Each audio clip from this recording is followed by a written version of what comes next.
Mga panunukala na magbibigay ng pantay na suporta at pagkilala ng pamahalaan sa mga persons with disabilities, aprobado na sa Kamara habang nagpaabot naman ng pasasalamat ang Batikanong aktres na si Sylvia Sanchez sa pagkakaaproba ng naturang panukala. Si Nomer Corporal magbabalita ng live mula sa Kamara. Nomer. Princess, naging emosyonal ang pagdinig ng House Special Committee on Persons with Disabilities kanina. Ito ay matapos aprubahan sa antas ng komite ang panukalang batas na magbibigay ng mas pantay at mas ng suporta ng pamahalaan para sa mga Pilipinong Down syndrome, may Down syndrome.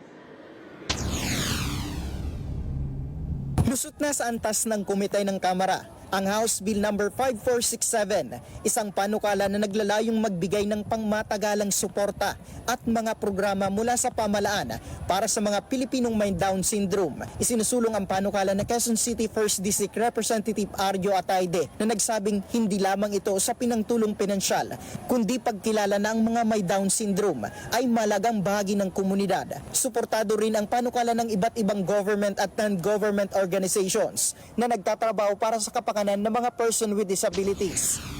Number 5467 is ultimately about dignity, inclusion, and opportunity. By strengthening support systems for persons with Down syndrome and their families, we take an important step towards building a society where no one is left behind. Naging emosyonal din ang batikang aktres na si Sylvia Sanchez matapos ang pagkakaaproba ng panukala sa komite.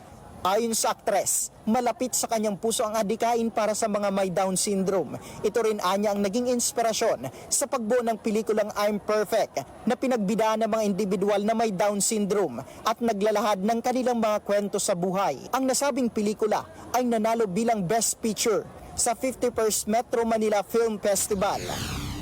So yun, nag-umpisa to sa pelikula, ngayon nasa kongreso na, and after dito, kakalat na sa buong pamilya ng mga anak ng mga person with Down syndrome na meron na tayong batas for them. So dun din naman sa mga magulang na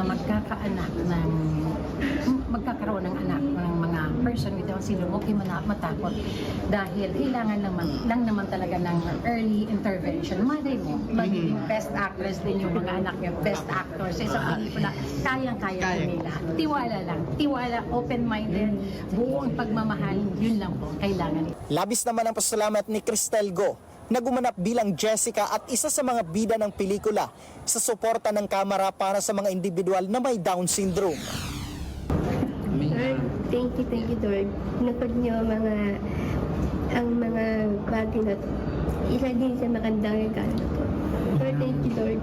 Samantala, aprobado na rin sa Kamara ang mga panukala na magpapatibay ng suportang pinansyal, proteksyon, pantay na pagtrato at mas malawak na oportunidad sa edukasyon at trabaho para sa mga kwalipikadong persons with disabilities.